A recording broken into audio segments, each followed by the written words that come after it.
وما لنا ألا نتوكل على الله وقد هدانا سبلنا ولنصبرن على ما آذيتمونا وعلى الله فليتوكل المتوكلون. Jemaah yang dirahmati oleh Allah Subhanahu wa taala, insyaallah malam hari ini kita akan membahas dua hadis terakhir di dalam bab jami' dari kitab Umdatul Ahkam, yang mana setelah bab ini nanti insyaallah kita akan memulai bab yang baru, yaitu tentang tasyahud. Tentang tasyahud itu bagaimana lafaz tahiyat yang diriwayatkan dari Nabi SAW nanti akan kita bahas setelah bab ini selesai, yaitu insyaallah pada pekan yang akan datang. Adapun malam hari ini dua hadis yang terakhir ini membahas tentang hukum memakan makanan yang menimbulkan bau yang tak sedap. Nah, dalam hal ini makanan atau sayuran yang dimaksudkan yang diucapkan disebutkan dalam hadis ini adalah bawang, baik itu bawang merah maupun bawang putih atau keluarga bawang, yaitu daun bawang, yang mana kesemuaan dari keluarga bawang ini menimbulkan bau yang tak sedap di mulut orang yang memakannya. Nah, yang demikian ini pernah disinggung di dalam syariat, yaitu dalam hadis Nabi SAW pernah disinggung hukum memakan makanan yang demikian. Kita baca terlebih dahulu hadisnya. Qala al-Hafidz Abdul Ghani al-Maqdisi rahimahullah an Jabir bin Abdullah radhiyallahu anhuma. Diriwayatkan dari Jabir bin Abdullah radhiyallahu anhuma.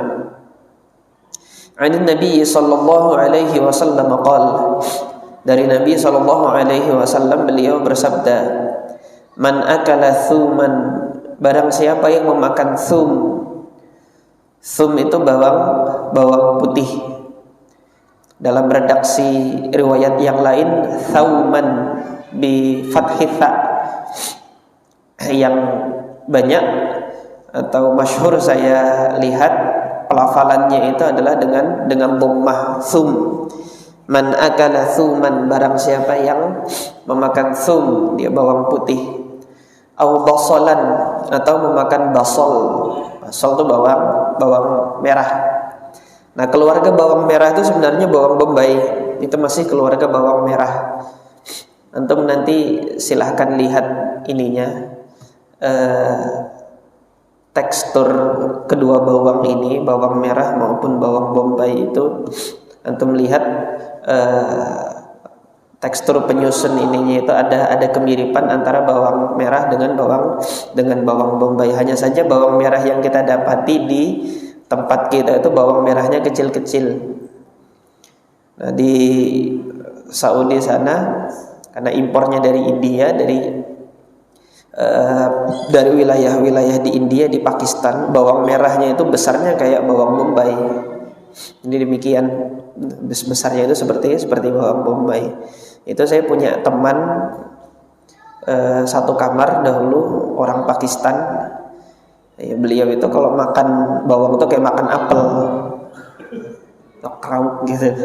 Bawang merahnya besar gitu. Dia punya bawang merahnya besar ya, seperti bawang bombay. Bawang bombaynya, kalau di sini kita mengenal bawang bombay warnanya itu putih, di sana warnanya merah, dan itu bawang merah. Karena dia masih keluarga dari bawang bombay. Ini ketika makan ya begitu, kayak makan apel, jadi lalapannya dia makan gitu. Nah, barang siapa yang makan dari dua jenis tanaman ini, kata Nabi apa? Falyatazilna, hendaknya dia menjauhi kami. I'tizal itu menyendiri. Hendaknya dia menyendiri.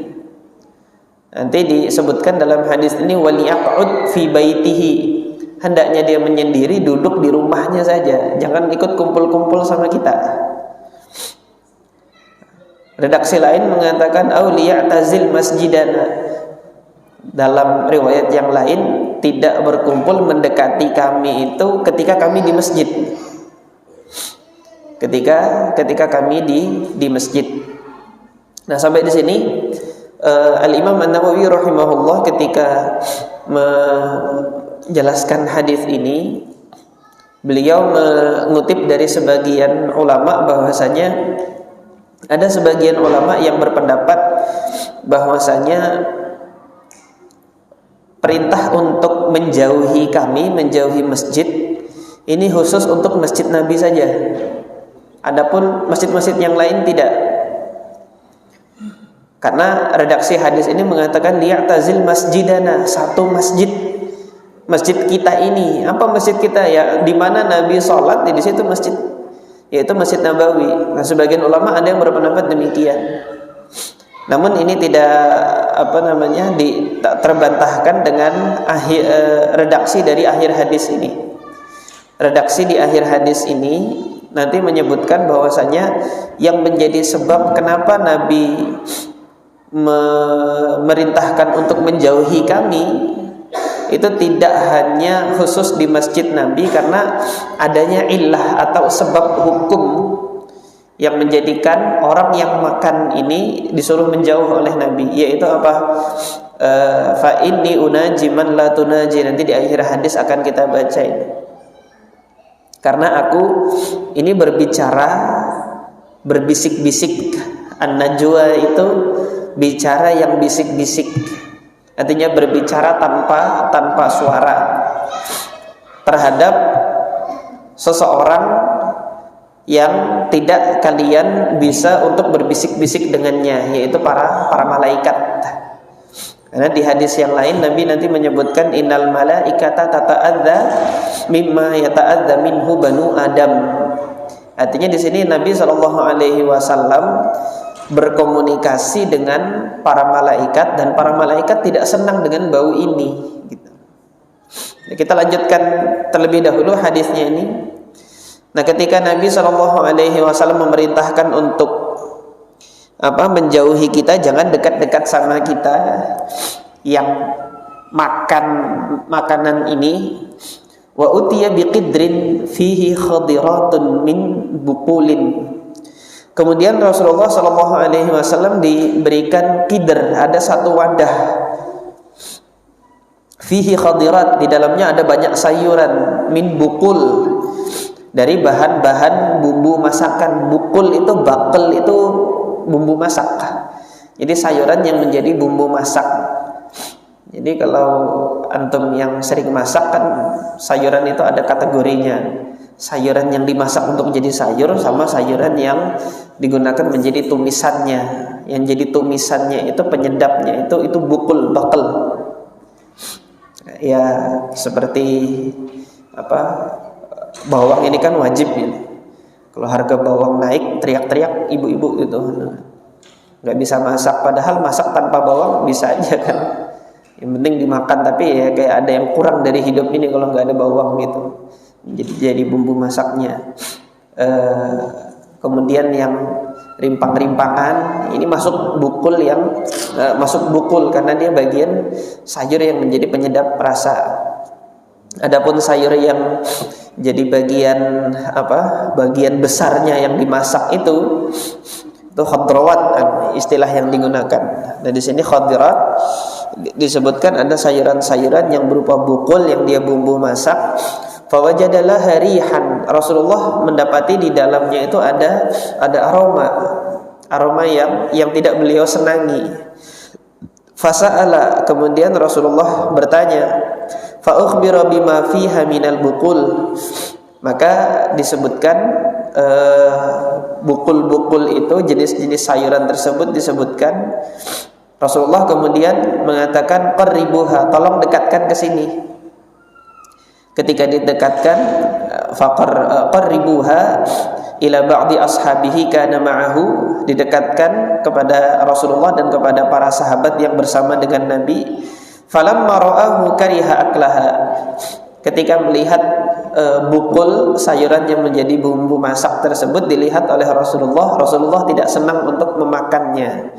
Kariha aklaha, ketika Rasulullah tidak senang memakannya, tapi Rasulullah mengatakan apa?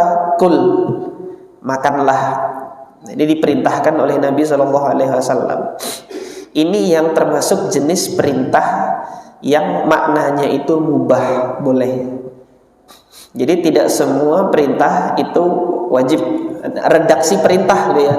Tidak semua redaksi perintah itu nanti dalam Al-Quran maupun dalam hadis kalau ada redaksi kata perintah itu maknanya wajib, enggak. Tetapi ada kalanya nanti redaksi perintah dalam Al-Quran maupun dalam hadis maknanya itu makna mubah. Nah, maksudnya di sini apa? Makanlah ini, silahkan makan gitu. Fa inni unaji man la tunaji. Karena saya ini nggak makan kariha aklah, tadi kan sudah disebutkan Rasulullah nggak senang makannya ini. Adapun saya nggak senang makan ini, kenapa? Karena saya itu berkomunikasi dengan mereka yang kalian tidak bisa berkomunikasi dengannya, yaitu para malaikat. Para malaikat tidak senang dengan bau ini. Adapun kalian, karena kalian tidak berkomunikasi dengan malaikat, silahkan makan. Nah, sampai di sini yang dilarang di sini bukan makannya, tetapi bagi yang makan jangan dekat-dekat dengan kami pada saat kami beribadah. Jadi yang dilarang itu adalah dekat-dekat dengan kaum muslimin yang beribadah, tetapi bagi mereka yang makan. Kalau begitu makannya nggak dilarang. Kenapa nggak dilarang? Karena Rasulullah memerintahkan kul. Ini pendapat jumhur mayoritas ulama, bahkan seluruh ulama kecuali sebagian ulama Zahiriyah. Karena sebagian ulama Zahiriyah menyatakan apa? Ahlul Zahir sebagian menyatakan, berpendapat bahwasanya makan bawang ini hukumnya haram. Sebagian ulama Zahir. Kenapa kok bisa begitu? Karena dalam mazhab mereka salat berjamaah fardu ain. Salat berjamaah fardu ain. Dan ini tidak hanya Zahiriyah kalau fardu ain itu. Tidak hanya mazhab Zahiriyah yang fardu ain. Ahlul hadis pun, sebagian besar ahlul hadis berpendapat bahwasanya salat berjamaah fardu ain. Bagi yang meninggalkannya berdosa, masing-masing personal dia berdosa. Nah, jadi dalam pandangannya Zahiriyah, sesuatu yang menghalangi seseorang dari berangkat untuk menuju jamaah, maka itu sesuatu tersebut haram. Nah, di sini Rasulullah SAW kan memerintahkan falyaqut fi baitihi, yang makan ini diam di rumah. Ketika disuruh diam di rumah, artinya dia meninggalkan salat jamaah kan. Ketika dia meninggalkan salat jamaah, maka dia meninggalkan suatu kewajiban. Kalau ini menjadi sebab seseorang meninggalkan suatu kewajiban, maka hukumnya haram. Maka kesimpulannya sebagian ulama Zahiriyah di sini apa? Kesimpulannya bahwasanya makan bawang dan segala jenisnya, mau yang merah maupun yang putih, ketika dia menimbulkan bau yang tidak sedap, itu hukumnya haram. Nanti jangan dipotong sampai sini saya ngomong. Ini saya menukilkan mazhab Zahiriyah gitu. Sebagian kata Al-Imam An-Nawawi naqlan anil Qadhi'iyat, dengan mengutip ucapannya Al-Imam Qadhi'iyat, beliau mengatakan qala ba'du ahli zahir, sebagian ulama Zahiriyah, enggak semua. Karena ulama Zahiriyah itu ada yang ahli hadis juga gitu. Seperti misalnya Al-Imam Ibnu Hazm, tetapi saya belum ngecek pendapatnya Imam Ibnu Hazm bagaimana gitu. Nah, karena kalau dia ahli hadis tentunya mengetahui lafaz hadis ini. Kalau mereka mengatakan haram, kenapa kok Nabi di sini menjelaskan dalam hadis ini kul, silahkan kalian makan? Apakah Nabi mempersilahkan memakan sesuatu yang haram? Ini kan tidak demikian. Nah, atas dasar riwayat hadis ini, ketika Nabi mengatakan kul, silahkan kalian makan, hal ini menunjukkan bahwasanya memakan makanan ini dia tidak berdosa, hukumnya tidak haram. Hanya saja karena memakan makanan ini ketika waktu dekat-dekat sholat, ya, artinya dia menghalangi seseorang dari meraih pahala yang lebih besar, yaitu menghadiri sholat jamaah. Dan kemudian diperintahkan Nabi untuk sholatnya di rumah saja di sini. Waliyaq'ud fi baitihi, hendaknya dia berada di rumahnya saja agar tidak mengganggu kekhusyuan mereka yang sholat berjamaah. Karena menghalangi seseorang dari mendapatkan keutamaan jamaah, maka memakan makanan yang halal seperti ini, dia aslinya halal, tetapi ketika menghalangi dia untuk mendapatkan faidah suatu ibadah yang utama, maka hukumnya makruh. Ini pendapat mayoritas ulama, jumhurul ulama, bahwasanya makan dari tumbuh-tumbuhan yang menimbulkan bau yang tidak sedap ini hukumnya dia makruh, artinya tidak disenang. Meninggalkan untuk makan ini dia lebih baik. Kalau begitu kita masak nggak usah pakai bawang aja, apa begitu? Nah, di sini perlu dijelaskan. Kita lihat ilah atau sebab pelarangannya ini adalah adanya bau tidak sedap setelah makan itu. Setelah makan tanaman ini, bau tidak sedap itu dia muncul ketika sayuran ini dimakan masak atau ketika dimakan mentah, gitu.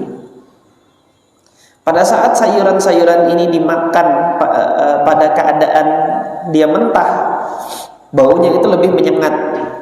Tetapi apabila dimasak dengan ditumis terlebih dahulu, dia menjadi bumbu masak, dan kemudian dia meresap pada bahan-bahan masakan yang lain, keadaannya tidak seperti ketika dia masih mentah. Nah, bahkan bau menyengatnya itu sudah tidak ada lagi setelah dia melalui proses pemanasan. Kalau ini terjadi, maka memakan makanan ini pada saat dia masak, hukum makruhnya sudah tidak ada lagi, gitu loh. Karena bau menyengatnya sudah tidak ada. Nah, jadi di sini ya mungkin ini sebagian pakar ilmu nutrisi, ya. Pakar ilmu nutrisi itu menyatakan bahwasanya memang di dalam kandungan bawang itu ada kandungan sulfur yang membuat baunya itu tidak sedap. Nah, pada saat terjadi proses pemanasan, kandungan sulfurnya itu berkurang, sehingga bau yang tidak sedap itu bisa dikurangi. Nah, jika ini terjadi, maka hukum makruhnya itu sudah hilang pada saat dia dimasak.